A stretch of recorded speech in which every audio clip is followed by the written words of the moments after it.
Well, I'm here. I thought I would talk about the Barbarian and the Path of the Beast seems like the topic for today. You would believe, no, you wouldn't believe how much work I had to put into actually coming up with all of this stuff. It took a long time to break it all down. I had a lot of help from my friends, and thank God somebody is smarter than I am because they provided me with a lot of very useful information, and I'm going to present a lot of that to you today. The topic, as you might have figured out, is very sort of exploitive. Yes, I've used the word exploitive because I do think that this is very much about exploiting the barbarian. Okay, so for those of you who are not familiar with my live streams, normally what I do with my live streams is I will put the start time down in the description so that you can skip past all of the setup and so forth with the live stream. That will definitely happen. I normally do that once YouTube has actually published it as a high definition version rather than the lower standard version. So that takes about a day normally with a live stream of about an hour roughly. The other thing is that if you want to get access to the live streams, that's not a problem. They stay public, but they will get edited down later on, and therefore the edited version will go public and the live stream version will get unlisted. So if you want to access the live stream with all the Q&A and all of the additional information that will occur at the end of the video, then the only way to do that usually is to subscribe, hit the bell button and turn on notifications, and then you can actually find it. Otherwise, the other way is join Patreon, and I always provide all of my live streams and my notes to my patrons if you are interested, okay? Hi Fred, how's it going? I see you are here. And yes, exploiting Tasha's not really that hard to do, frankly, if you have a think about it.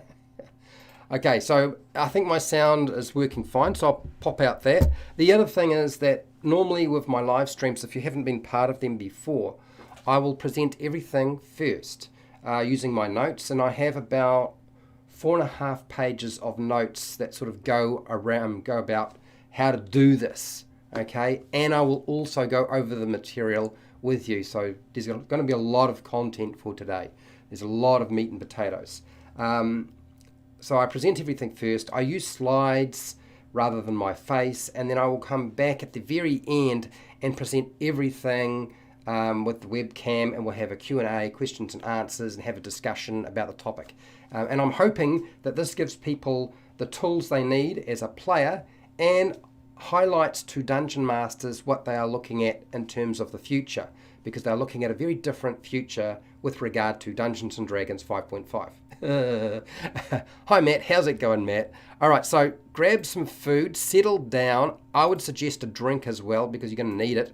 And there's a lot of material to cover in, well, a short period of time, unfortunately. So we're going to do that as best we can. So get ready, hold on tight, and let's delve into what has got to be one of the most amusing, powerful, and exploited paths you can imagine. You just wait.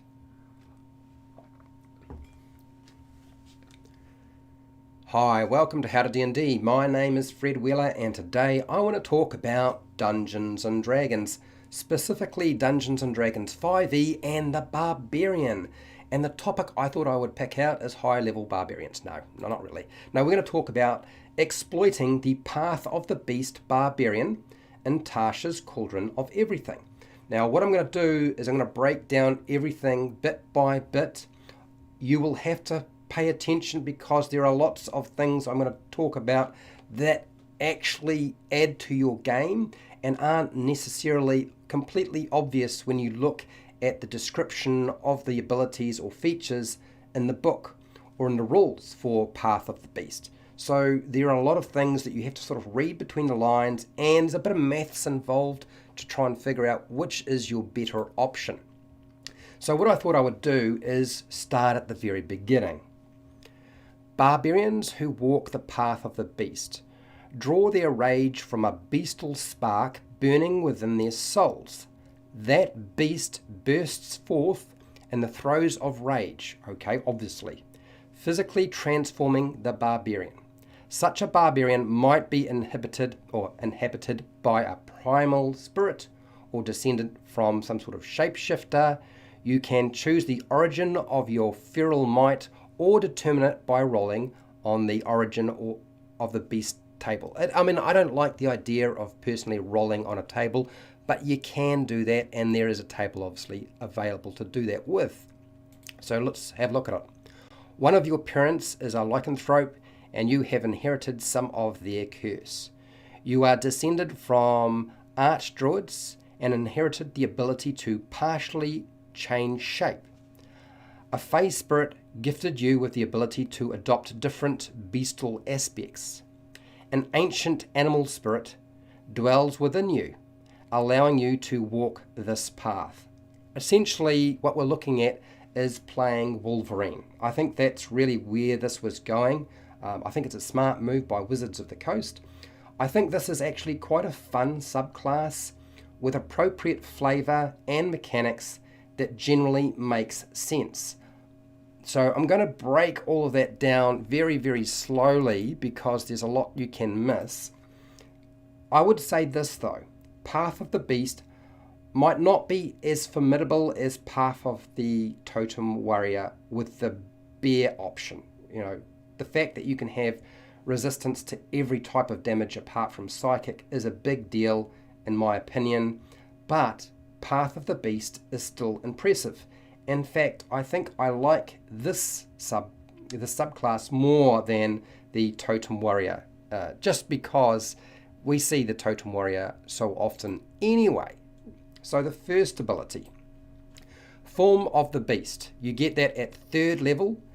When you enter your rage, you can transform, revealing the beastial power within you.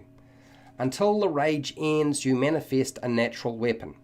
It counts as a simple melee weapon for you, and you add your strength modifier to the attack and damage roll when you attack with it as normal. And obviously when you're making these attacks, you'll also add your rage damage modifier as well.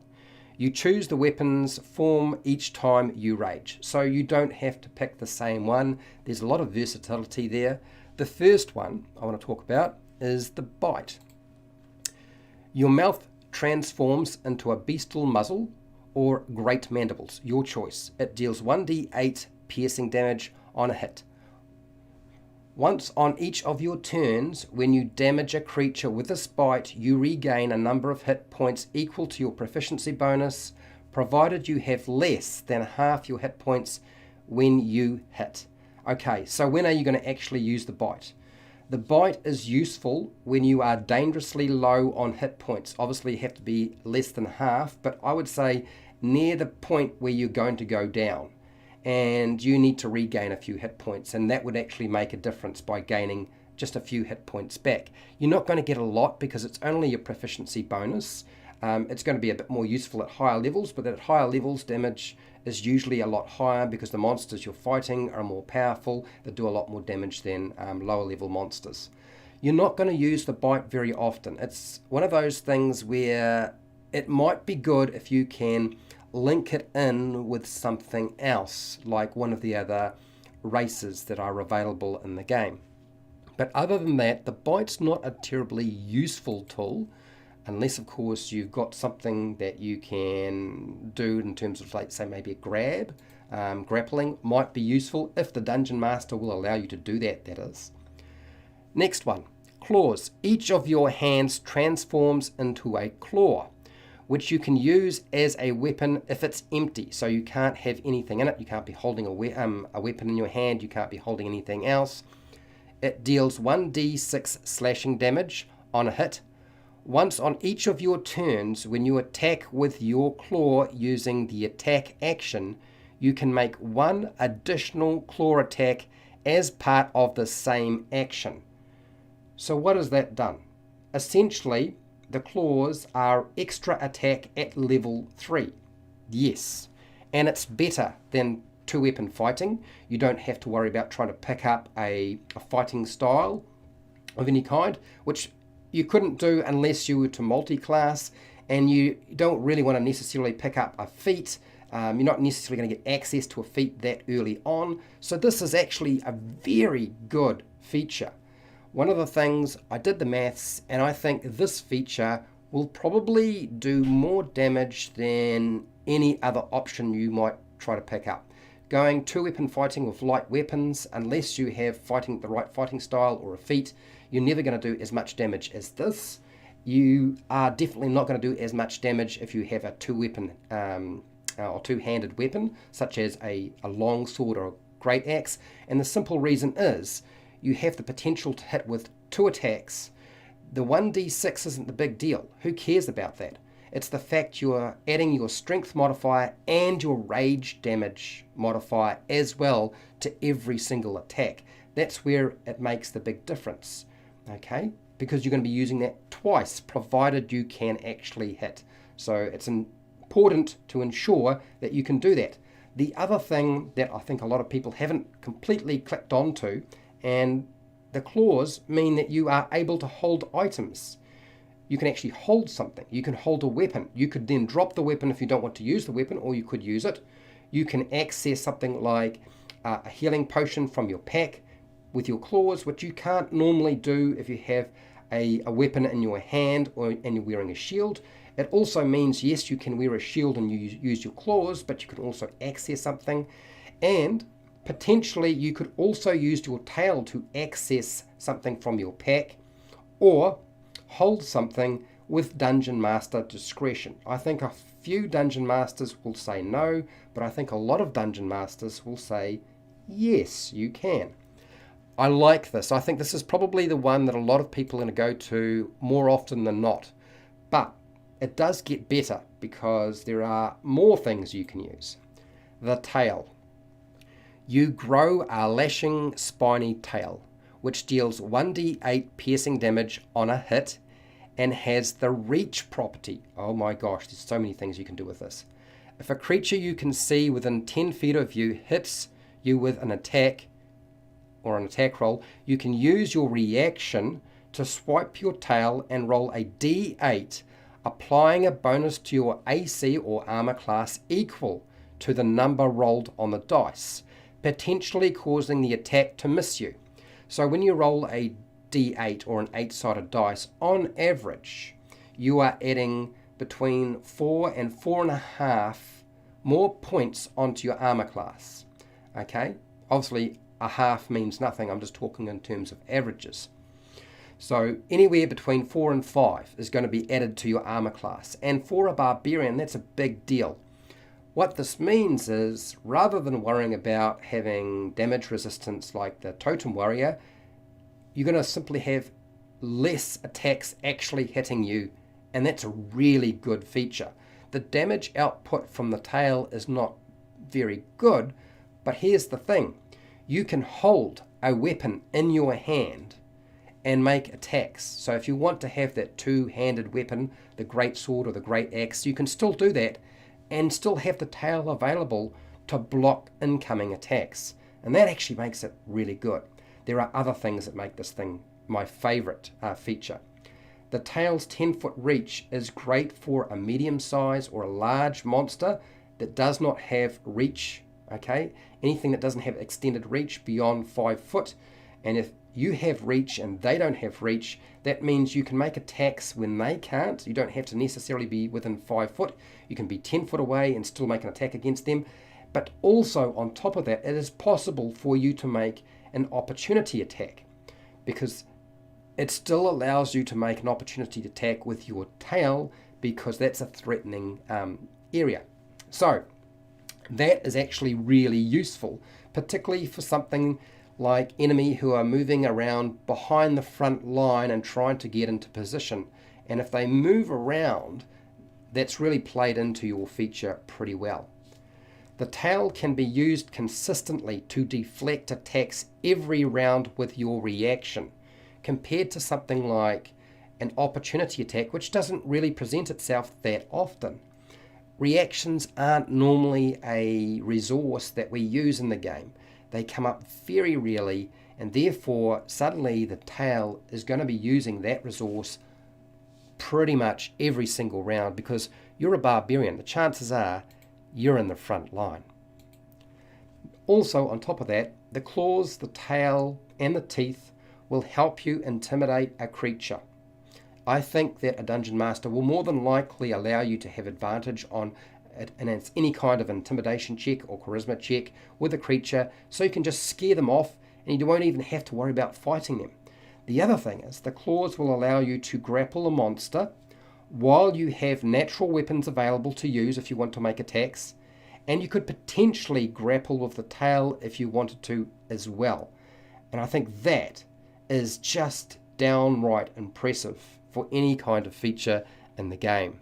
This is why I would have to say this is one of my favourite features for this subclass. The other thing is, if you have natural weapons, it means you can't be disarmed. If somebody tries to knock your weapon out of your hand or take your weapon off you, they can't do that. It's attached to you. And on top of that, you still have weapons available to use if you lose your standard weapon. If you are using a standard weapon, whether it be single-handed or double-handed, it doesn't matter. So if you get, say, thrown into prison, you still have a weapon you can use to attack with. You don't have to worry about having all your stuff in your pack. In fact, this is the kind of subclass that really doesn't need to worry about carrying a lot of stuff with them. Really, they are the toolbox, and I love the fact that Wizards of the Coast has made something like this. Let's move on to the second feature, which is by far my favourite. This is my favourite aspect because it's not always about combat. Beastial Soul. You get this at 6th level, and the feature is like unbelievable, the amount of things you get that are useful in the game of Dungeons and Dragons. The feral power within you increases, causing the natural weapons of your form of the beast to count as magical for the purpose of overcoming resistance and immunity to non-magical attacks and damage. Now, who gets this? Who gets anything like this at level 6? The monk. It's one of the biggest issues that a lot of the melee or martial characters or classes have, is not having a magical weapon. Now, you could say, well, by level 6, they're probably going to have a magical weapon, unless, of course, their dungeon master is being, a dick or something like that. But, seriously, this is a really good feature. It is certainly in line with one of the other classes, but I still think it is not to be overlooked. It is a very good feature. You can also add your form to help, you can also alter your form to help you adapt to your surroundings. When you finish a short or long rest, choose one of the following benefits, which lasts until you finish your next short or long rest. Okay, so you can change it out in an hour, which is really useful. So first feature, you gain a swim speed equal to your walking speed, and you can breathe underwater. Breathing underwater is a big deal. You gain a climb speed equal to your walking speed, and you can climb difficult surfaces, including upside down on the ceilings, without needing to make any kind of ability check. This is fantastic. When you jump, you can make a strength or athletics check and extend your jump by a number of feet equal to the check's total. Now, that's not going to mean whatever you roll on dice, that's how many feet you jump. This extends it beyond what you normally would be able to jump. Okay, so a long jump, if you have a strength of 10, you can jump across a space of 10 foot without rolling any dice. Okay, you just do it. As long as you have a running jump, that's fine. A strength of 15 feet, you can cover that, no check required. This extends that again by making this check. This is really good. You can make this special check only once per turn, and the chances are you're not going to be using this in combat anyway, so who cares? You're probably going to use something like this outside of combat, although I suppose you could use it in combat. Okay, so I want to go through pretty much all of this because this is the feature that excites me the most. And I know for people who are more into combat, they won't get that. But let me explain, please. So players getting a magical attack with natural weapons is far better than hoping to find some sort of magical weapon through your adventure and exploration. And there isn't a barbarian subclass that would normally get something like this. This is the only one that I know of that gets access to magical weapons, and you're doing that at level 6, and they're not dependent on the dungeon master being kind or accidentally finding something or being resourceful enough to find exactly what they were looking for. Finding exactly the type of magical weapon you want for your barbarian is often very difficult, and you kind of get what you get. Okay, the other thing is the swimming speed and the breathing underwater. I would like to point out that none of that is concentration. There's no concentration at all. It lasts as long as you want. There's no time limit. Because it's not a spell, it can't be dispelled.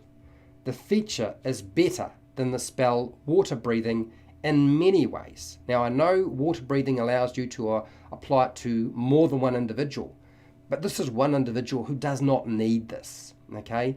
Not at all. And it's going to last so long, and there are lots of things that they won't need to contend with. Where would you use something like this? I think breathing underwater is going to be really useful for an underwater or nautical campaign.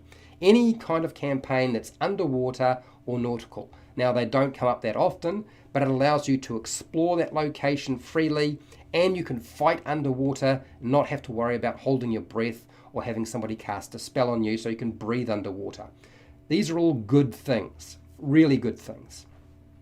And having a swim speed, one of the sticky points for being underwater is the fact that you really can't move very fast. Barbarian's not going to be restricted by that at all. So I love this. I think that if you are playing in a campaign where there are lots of ships involved, it's going to be really useful, because the chances are at some point you're going to wind up in the water. It always seems to be the case. Okay, what about the climb speed and essentially, with that second feature, essentially spider climb. It's like the spider climb spell, but there's no concentration. You don't have to use a spell slot because you don't have spell slots, and it lasts an unlimited duration of time. Again, fantastic. It can't be dispelled because it's not a spell, and it eliminates any kind of climb check. I think a lot of people underestimate the power of something like spider climb. Having spider climb available to you is really useful. This is the feature you will use the most in your game, and it's going to be just wonderful for dealing with just about everything. So you can now climb a mountain or a sheer cliff or a sheer wall without a climber's kit, and there's no risk of falling, and you don't have to roll any dice. That's how good it is. Now, I know a lot of people are going to say, yeah, but does climbing actually come up that often? But as soon as you can climb on a ceiling, everybody's climbing everywhere. I found that with my own players. One of them is running a tabaxi, and although he can't go on a ceiling, he can go up a sheer surface pretty easily. And he does that all the time, and allows him to explore, infiltrate, and generally just get up to mischief. But it's still really useful as a feature. You can now, for those of you who are wondering about how I can apply this in combat, you can fight upside down on the ceiling. There's nothing in the wording that says you have to have your feet and your hands on the ceiling, right? So that means you could just stand on the ceiling and fight if you wanted to. Just stand up. Or you could pick a high wall and just position yourself high up on the wall, then use the tail with its 10-foot reach, and you actually get to make attacks against your enemy depending on where they are and how high the ceiling is or how high the wall is, and you can keep out of the 5-foot reach of melee ranged attacks. So that is really good. Now, here's another thing. Dependent on the height of the ceiling in the area or dungeon you are exploring, what you could do is climb along the ceiling and drop onto your enemy, which is going to be useful. The other thing is that you can also just stand on the ceiling, use the tail to make an attack. Once you've made the attack with the tail, just crouch down or lie down. You wouldn't have been in range of anybody who has a 5-foot reach on the ground anyway, depending on the height of the ceiling. I know this is very situational, but it does have potential. That means that they can't get you. They would have to jump up in the air to actually try to hit you, which is obviously not going to work with an opportunity attack. They would have to deliberately do that. And do they get a disadvantage for jumping up in the air and trying to swing at you? Who knows? But it feels very Nightcrawler. I like this feature. I think it's fantastic, and it makes exploration so much easier. Okay, what about the jump feature? Okay, it's very situational. Yes, there are situations where it will come up, but it won't come up very often. But it does fill out the athletics nature of the Barbarian now, because it's now very much about doing everything athletically and doing it well. The jump ability has no time limit. It can't be dispelled yet again. There's no spell involved that you have to cast. No concentration. It is going to be far better than any spell that you could cast. I love this feature. I think it's wonderful. All of these features provide the ultimate toolbox of flexibility in combat, but more importantly, not so much combat, exploration. And exploration is a huge part of Dungeons and Dragons. You are now an expert in getting anywhere. There's nobody in the party who's going to be able to get somewhere better than you, as far as I can tell. The only feature it doesn't have is the ability to move across difficult terrain without being hampered. That's the only time that this particular class is not necessarily going to do as well as, say, something like a ranger in their favoured terrain or something like that. And there are other classes that can move across terrain without being restricted. But it's still really, really good. And the fact that you can climb upside down, I love it. I think it's fantastic. There's going to be so many people doing that all the time. So don't look at that and think it's like junk. It's not junk at all. It's great. Okay, let's look at Infectious Fury. You get that at level 10. When you hit a creature with your natural weapons while you are raging, the beast within you can curse your target with rabid fury. This sounds very weird, I know. The target must succeed on a wisdom saving throw. The DC is going to be 8 plus your constitution modifier plus your proficiency bonus. Now, your constitution modifier for a barbarian is usually very high. That means the DC is going to be pretty good. Or they suffer one of the following effects, and you get to choose. And you will choose because depending on what you're dealing with, it's going to be important to figure out which one to select. The first one, and I like the first one the most, the target must use its reaction. So when you hit the target, it must use its reaction to make a melee attack against another creature you choose that you can see. Okay, I love that. You're already probably thinking, okay, I can get the enemy to attack another enemy as long as they're close enough to do so. And that's exactly what people are going to try to do. The other feature is the target takes 2d12 psychic damage. And you would select this option if you really felt like the chances of the monster or enemy that you're attacking of succeeding on that wisdom saving throw is too great, or that they wouldn't pump out quite enough damage to compete with 2d12 psychic damage, okay? But there are times when you would still do it even if it didn't do as much damage, even if the monster wasn't capable of doing as much damage of the 2d12 psychic damage. Let me continue though. You can use this feature a number of times equal to your proficiency bonus, and you regain all expended uses when you finish a long rest. Now here's the thing. Most groups are running between maybe 1 combat and then long resting, or 2 or 3 combats and then long resting.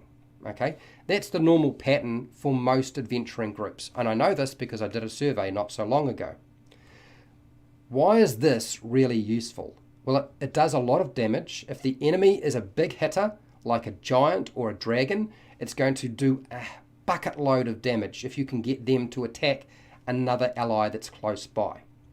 You can also supernova with this feature and multiple attacks. You will have multiple attacks, more than likely at this point. You will have extra attack. If you take the claws, you're going to have even more attacks. That means that you can apply it to every single attack that you make, provided it does not exceed your proficiency bonus, which will be quite high already. And you can do that in a single turn, finish the fight off really quickly, and then ask the group, let's take a long rest, get it all back, and do it all over again. Okay? That is extremely useful to you. Why is it extremely useful to you? Well, it's that first feature. It's going to cause utter confusion. This will cause a lot of confusion for your enemy that you are fighting if they start attacking each other. And yes, it is very much dependent on Dungeon Master discretion, but I think most Dungeon Masters will go along with this if this is being played at your table. Because this is very much the whole idea behind it.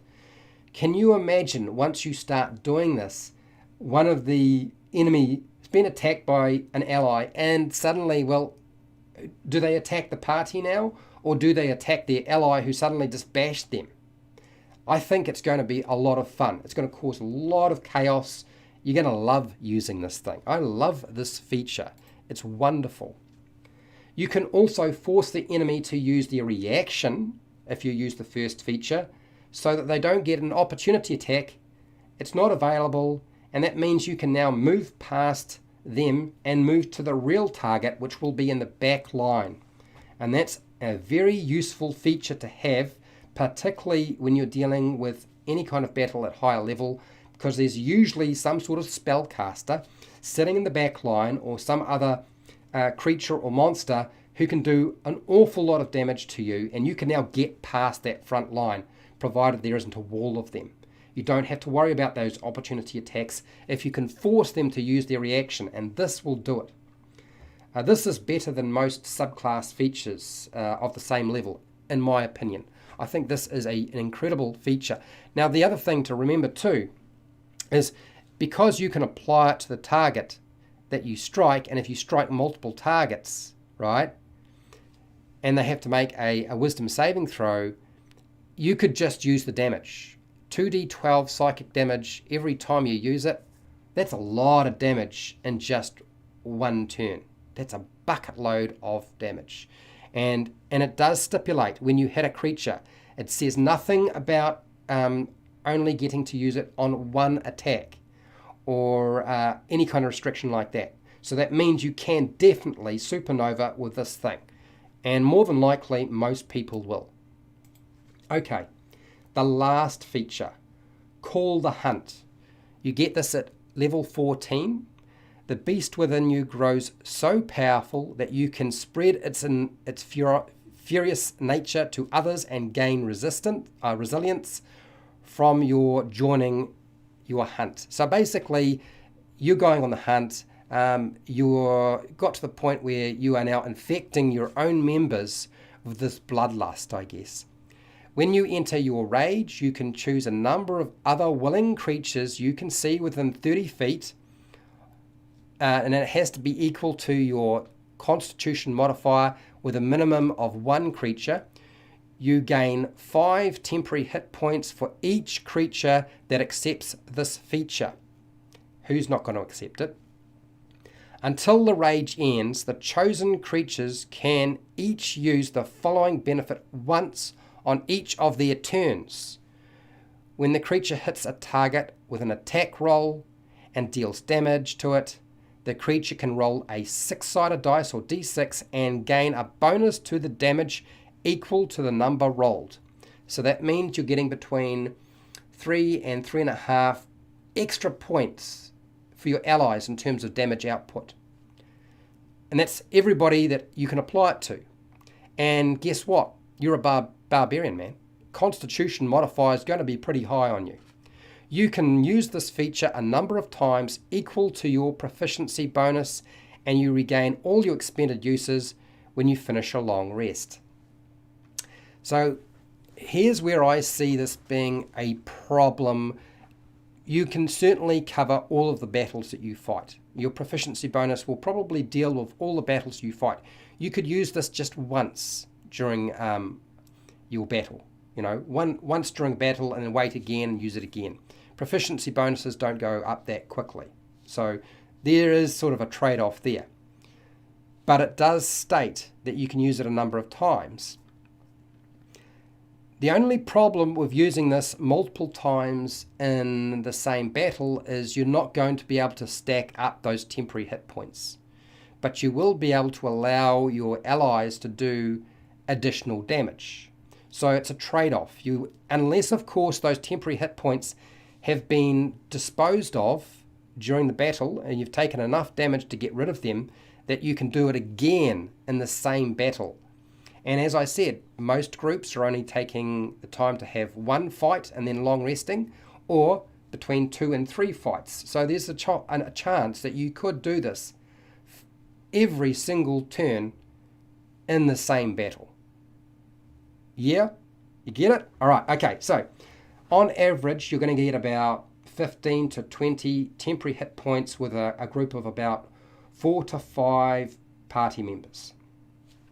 And I'm not counting yourself, okay? I'm only counting the members of your party. I'm thinking in terms of, with a group of 4, it's going to be about 15 temporary hit points. With a group of 5, it's about 20 hit points. So that means if you have a larger group, it's better for you. The larger you can make your group, the better off you are. And I'm going to talk more about how you can use this in a rather exploitive manner, and this will scare your dungeon masters. Trust me, it is going to scare them. So that means the allies get a d6 or 3.5 more damage on average, which makes your party size really important. How do I increase my party size? Well, things like sidekicks. If you can access sidekicks into your group, an animal companion would probably fall under this as well. It says creature. It does not say player character, it says creature. That means sidekicks, animal companions, even the Dungeon Master's NPCs or non-player characters you could apply that to them. If you can get a group that is larger than 5 players, that means that the more players you have at your table, the better you are off in terms of using this feature. And most Dungeons & Dragons Adventurers League, the table size is about 7. They can be smaller, but often they are about 7 players. You're going to have a lot of fun with this class. Seriously, it's going to rock. Okay, what do we combine this with? If you take this subclass and combine it with the shifter, that shifter race is pretty good. The long tooth shifter, bonus action, fang attack, on top of claws. Wonderful. Now, I didn't actually think of this myself. I don't know why. I actually had help.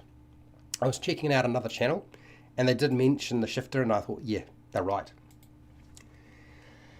There's really odd wording in the subclass feature. It talks about proficiency bonuses, and you can only use it when you are using the rage feature, or you can only use it a number of times with your rage. And I don't understand why they bothered to do that. They should have just said when you rage, okay, rather than stipulating a number, because it's very much tied to the number of rages you have. So why would you even worry about saying anything else? Okay, if you found this video helpful and useful, fantastic. I am going to do more videos like this in the future. Pardon me.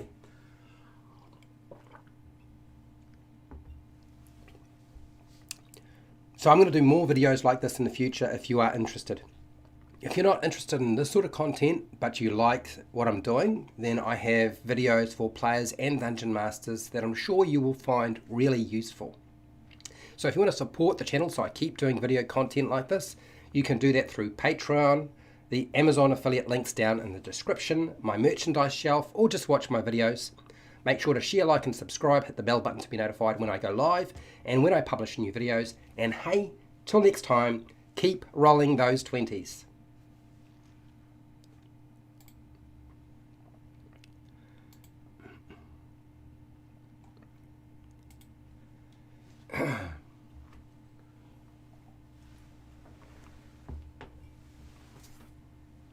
Oh, give me a second. Hay fever.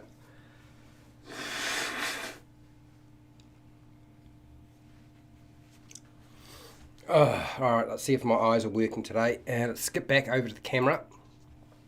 I was losing my voice. How long have I been talking for? Almost 40 minutes. So that's half the problem, isn't it? That's a long time. There was a lot of information to impart, so I'm not surprised at all. So let's have a look through the chat. My suggestion is chuck in hashtag question if you have a question. I looked at the Zealot Barbarian, and I think that this thing, with the claws, pardon me, even the Zealot Barbarian is probably not going to be trucking out more damage than this particular class or subclass with the claws. I think that is a given. It's very much on par. And absolutely, there's a lot that you can exploit in this subclass. Absolutely. I really like the second feature. You know, being able to climb around, go pretty much anywhere you want to. And the swimming, yes, very situational, but still a really good feature. And swimming does come up in dungeons from time to time anyway. Okay. All right. So Fred is here. I've said hi to Fred. Hi, Matt. Ernesto. Yep. Hi. How's it going, Ernesto? Is my timing good? Good. How's it going, mate? I do apologise. I have hay fever, and at this time of the year, I really struggle to get rid of it. And so I know that near the end of the video, I was starting to sort of break down a little bit, but I just couldn't hold it together, and therefore, yeah, losing my voice a little bit. So I'll do my best to get through this as quickly as I can. And yes, I am working on another one with a friend. We will be covering one of the monks. I think it's the Mercy Monk. I'm supposed to be doing that with him. Is that tomorrow? I think that's tomorrow. Yeah. Okay. Are my eyes working all right? Okay, so Sean, I'm curious about what he comes up with. I've thought about it, and the strongest I've come up with is Great Sword or Great Axe plus 3 claw attacks at level 5. Well, I think you're still going to, now I'm going to explain to you why I wouldn't go Great Sword or Great Axe and why I would go with the claw attacks. And I guess this is the reason, particularly at level 3. Okay, level 5 is a little bit different, but level 3, here's my rationale. Okay, with your first claw attack that you get when you make an attack at level 3, that's 1d6 plus your strength modifier and your rage bonus damage. Okay, that's a given. Then if the other claw attack hits that you get that's available at level 3 hits, that's 1d6, and you get to add your strength modifier again and your rage damage bonus. And it's the fact that you can add your strength bonus again and your rage damage bonus again, that's what sets it apart from something like the Greatsword. Okay? Because on average, you are probably going to do more damage with the claws than using a Greatsword or Great Axe. Now, level 5, that's a bit different, because you're changing your maths a little bit, right? You're dealing with a weapon that's a D12. It is very random, so you're not necessarily going to get exactly what you want. Rolling smaller dice actually tends to work out better for you. There's far more variation the bigger the dice is, and that's one of the downfalls of rolling the 12-sided dice. When you roll well, it's great, and when you roll badly, it sucks. Okay? So your first attack with extra attack, you get a D12 or 2d6s if you're using a great sword. You're adding your strength modifier and your rage bonus. Okay, all right. So what are the numbers on that one? I would say we're looking at roughly, let's say on average, between 6 and 7 off the damage dice, and then your bonus for your strength. You're probably going to have a strength of 18 by then, okay, unless you're rolling for your stats or anything like that. Chances are you'll start off at level 1 with a 16 in strength, and you can go up from there. Some people may have figured out how to get it higher than that. It is possible to get an 18 now, given the rules. So it is possible that you could have quite a high strength modifier. But let's be tame about this. Strength modifier is 4. Your rage bonus, I don't think your rage bonus is very high at level 5. I think it's still sitting in the 2 range. I could be wrong about that. I'm just going to check that quickly. I did some math around at low level, but I wasn't really thinking about what happens at higher level. So your question, Sean, does make a lot of sense. Yeah, so at level 5, it's going to go to 3. So you're adding 3, so that's 7 extra damage on top of the 12-sided dice or the 2 d6s, okay? Which is a good thing. Right, so that's the first attack. Second attack. What is our damage output likely to look like? I would say we're looking at about 14, okay? It's the first attack. Our damage output for the claws, so d6, hit again, d6 if we do, it's dependent on that. We're looking at 3 and 3, I would say, or even 4 and 4, because the average is usually slightly higher than just right down the middle. You're adding your bonus. So we've got, what is it? It's 4 plus a 3. It's that. Do that again. Plus a 3. Okay, that's 7 there, 7 there. Add another 4 there, because I'm going higher. I'm going the high end, and we're going to get to do 3 of those because we get extra attack. 3, 7 plus 4. Okay, do all our maths real quick. So that is 11, that's 33 damage with the claws at level 5, compared to what you would do with your great axe or your great sword. And you only get 2 attacks. And how much damage? 2 14s, essentially, what we're looking at. So 2 14s is 24 damage on average, provided they hit. So on average, the claws are doing 33 at level 5, and your great axe or your great sword is doing 24 on average. That's a big difference. That's why I'm saying the claws are probably going to be your go-to, rather than picking up a weapon and swinging a great sword or a great axe. And certainly it's not going to be an advantage to go 2-weapon fighting with this, because you really need to have the feat, or you need to have the fighting style, so you can pick up your rage bonus on the additional attack, and you can pick up your strength modifier, which you don't normally do unless you have those things.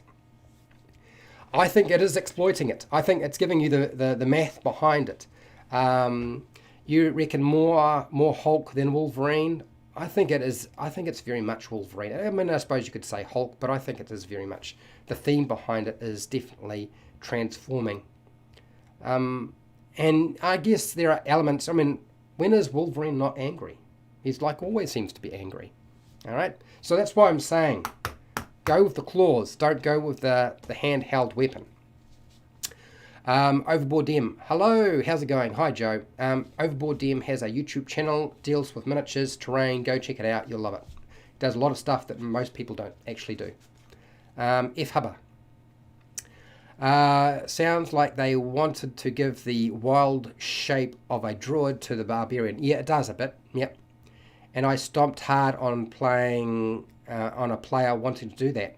I let him rage or wild shape, not both at once, for his barbarian druid. Well, this is really tied in quite nicely, which is why I say that these subclasses and Tashas are really, really good.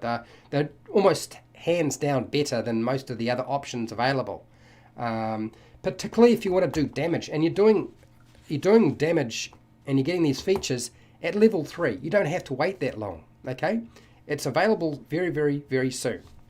That means multi-classing is definitely on the cards. The bite is terrible. You don't lower half the form.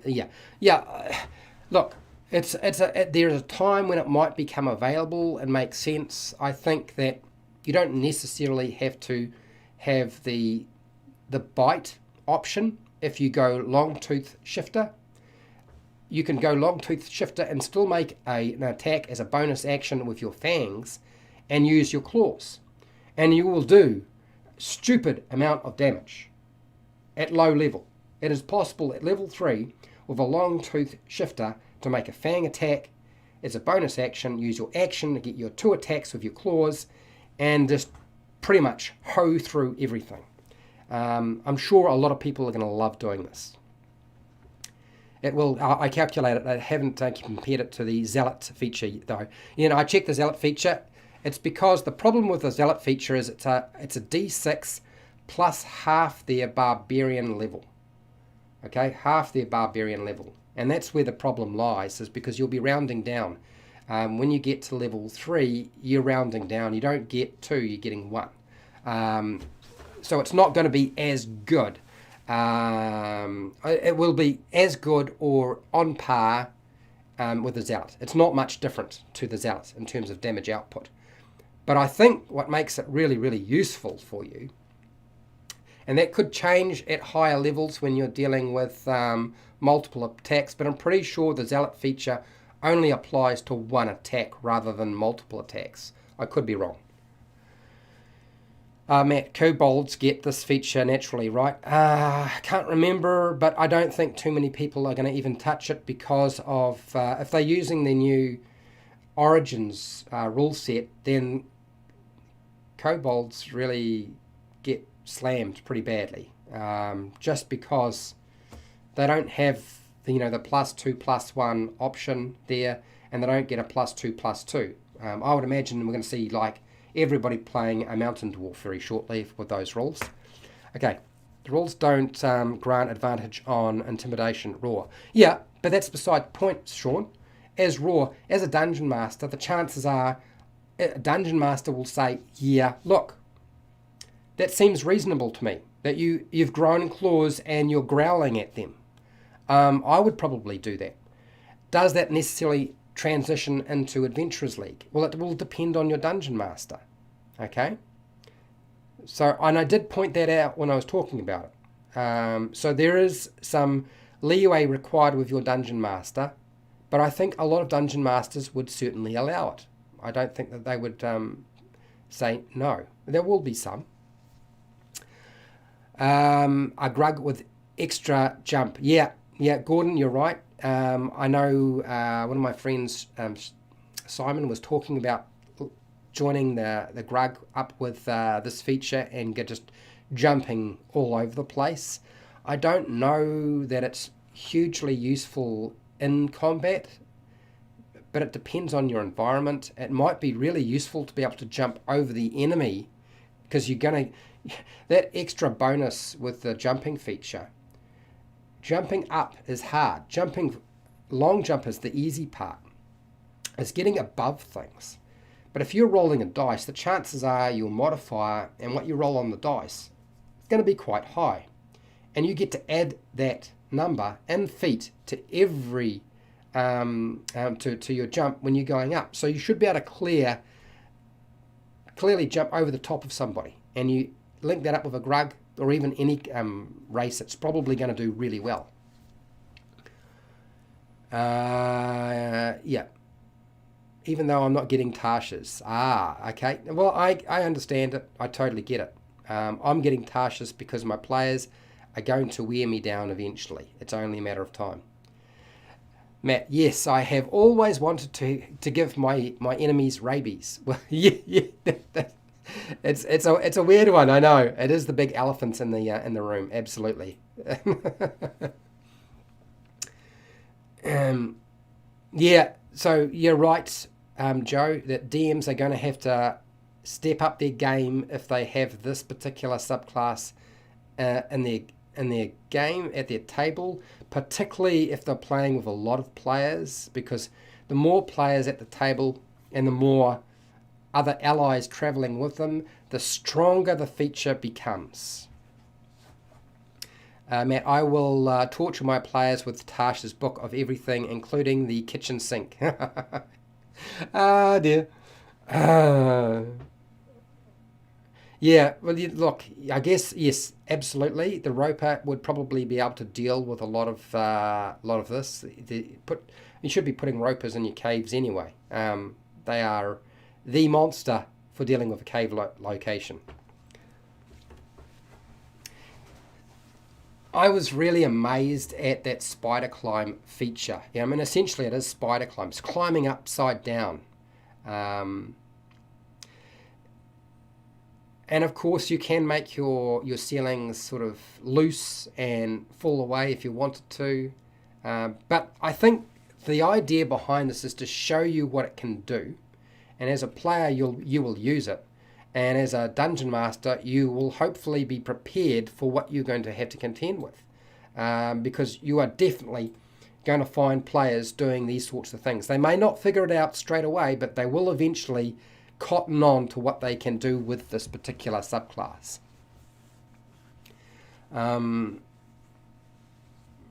So Fender, I'm very interested in videos like these. Well, I plan to do more, and Way of the Mercy Monk is definitely up. Yes, I'm doing that.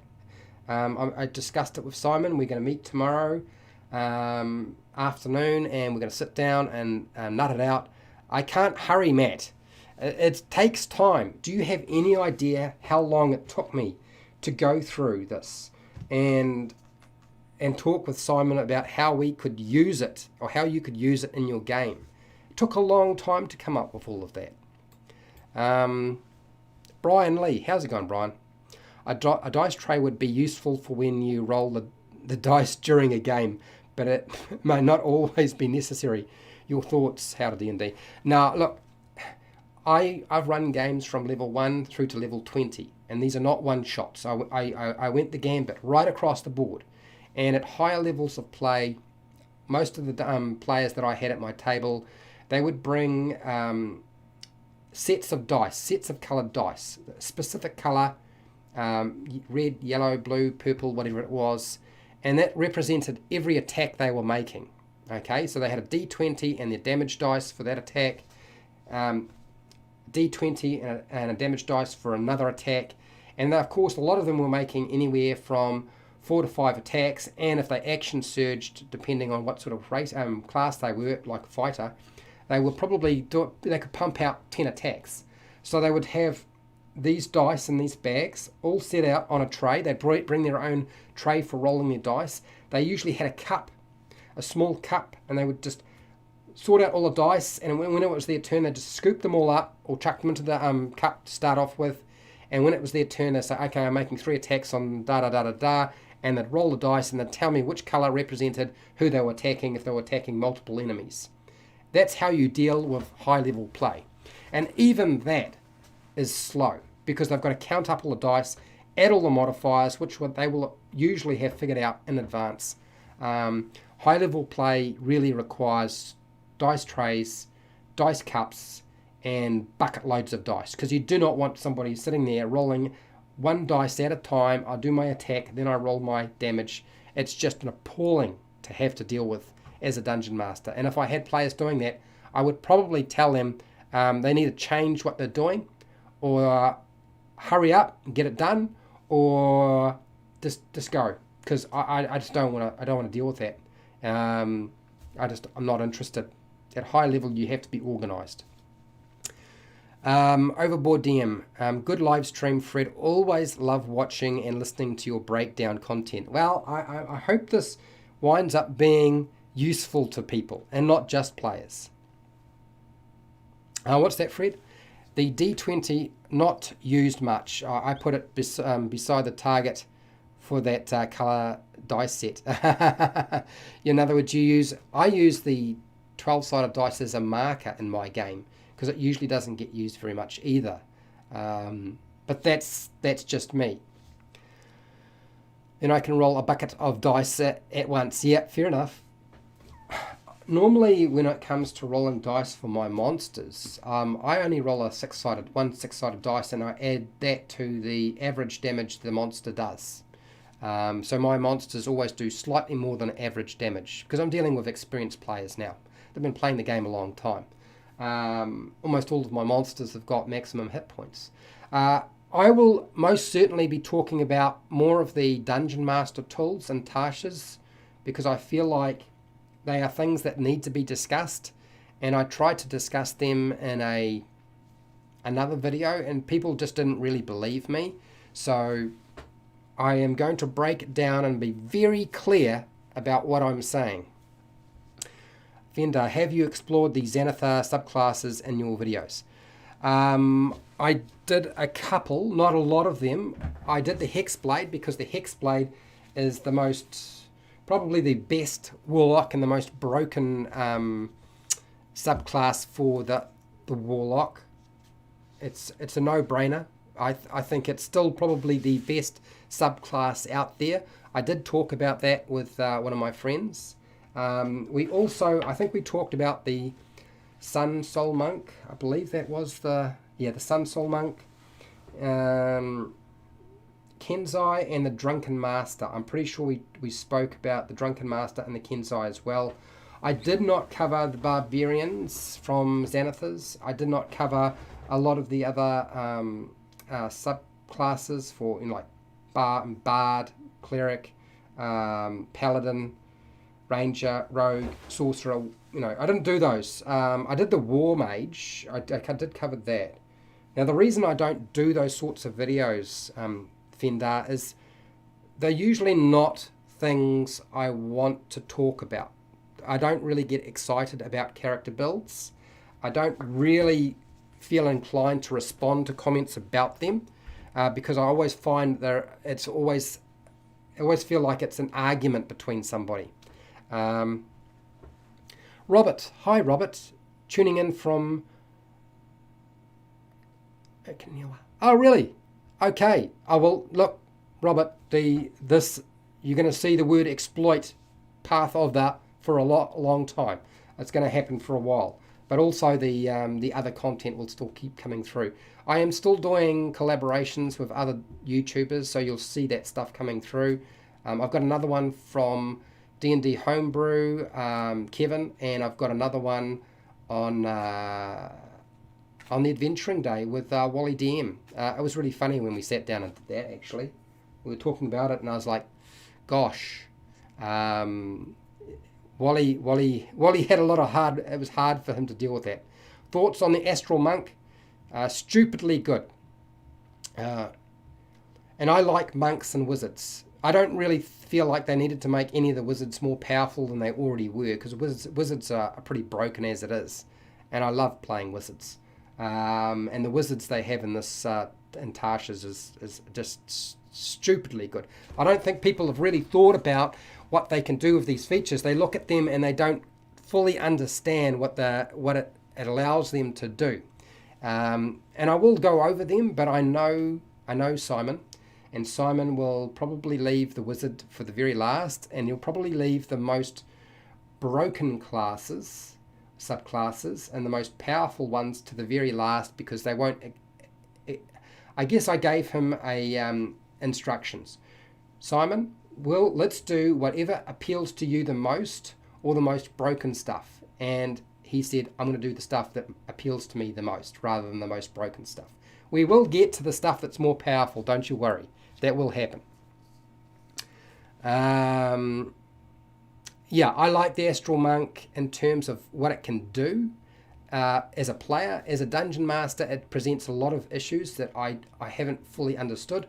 But then the Twilight domain for the cleric is, that undermines all exploration games, full stop. There are situations where it would not apply, but it's going to make a big difference. I haven't fully understood how to deal with those sorts of issues. And if I don't get a grip on how to do that, it's going to be very hard to allow my players to do that. I mean, nothing in your monster manual will be able to cope with the sorts of things we're talking about now. Nothing in that Dungeon Masters and the monster manual for Dungeons & Dragons 5e is tough enough to deal with these subclasses. They really aren't. Fender, I feel like I'm going to find a way to use the player classes against my players. Well, that's part of the reason why I do this video. Okay, it's deliberately done that way, because a lot of people, obviously for good reasons, were saying no, they're all balanced, they're all fine, there's nothing wrong with them, you're just killing fun. But I know why they want them in the game, because of what you can do with them. Did the maths, had the discussions, figured out how you could use them, and trust me, there'll be other things that players will come up with regard to these features. In particular, the most dangerous one of all is beastial soul, because of those 3 features. The climbing, the jumping, and the swimming. They are going to get exploited big time. They will figure out how to really squeeze out the most out of them. And they will be able to do that outside of combat. Okay? Not just inside of combat, outside of combat. What do you got here, Fred? I don't think Wizards of the Coast thought about what they were doing to DM's campaigns. No, Fred. You've got to understand that Tasha's Cauldron of Everything was a response to the feedback from the surveys. Okay? To give you an idea, every time Unearthed Arcana comes out and they present subclasses and other features, the only people who respond in the surveys are those people who are invested in seeing the shape of the game. Okay? The ones who are wanting certain features to stay in Unearthed Arcana. If they give them, they say, this is what I like, then the chances are Wizards of the Coast will keep it. Okay? Nobody that I play with ever fills out the surveys. I very rarely fill out the sub-race surveys myself. Okay? I don't normally read through the material and then give them feedback on it. I'm not invested in that. Okay? None of my players ever do it. None of my friends who I'm not currently playing with ever fill out the surveys. They don't care. Okay? The only people who will care are the ones who want to make sure that the power of a particular subclass stays in the game. And so they will give that good reviews. That is why you have got Tasha's Cauldron of Everything in its current form. That's why it's happened. It's also a response to Pathfinder 2nd edition, because it is now competition for Wizards of the Coast. And therefore they were looking at trying to up their ante to try to compete with some of the things that were presented. Because Paizo always releases splat books with broken stuff in it that it hasn't been well tested, that is obviously there's easy loopholes, or it's easily exploited, or is fundamentally better than something else. So that is definitely going to happen. That's always going to be the case. And if you look at Wizards of the Coast's track record, that's version 3 and 3.5, Dungeons and Dragons 4e, and the D&D Essentials 4e, and then with 5e, they are following the same pattern they have always done, as they release enough content that the game becomes, well, just a bit too dense, a bit too hard to handle. But I can assure you, there are plenty of nerds out there, plenty of people who love that complexity, and they will be very, very happy as long as the stuff is available at the table. And they will go and play Dungeons and Dragons Adventurers League, because that's where they will be able to play it for sure if people are running home games and don't allow it into their game. That's where they're going to go. Okay? This book was designed for Dungeons and Dragons Adventurers League for sure, but also to capture that part of the market. All right, I think we've covered everything for today. I am definitely going to take off because it's really warm and I'm losing my voice. Hey, so thank you to everybody who showed up. Hopefully this was useful to you. So wherever you are in the world, whether it be the morning, the night, the afternoon, the early morning, look after yourself, your family, and your friends. Merry Christmas. Be nice to your neighbours. Until next time, keep rolling those 20s. Oh, by the way, this is probably not going to be the last video I release, but it won't be There won't be any more live streams this year. This is my last live stream for this year. Next year, yes, but Christmas Day falls on the day I would normally do a live stream, and I have my day off. So I'm going to spend time with my family. And I hope that everybody else gets that opportunity to spend time with their family. I know that's a hard thing to do right now, but since I can, I am going to do that.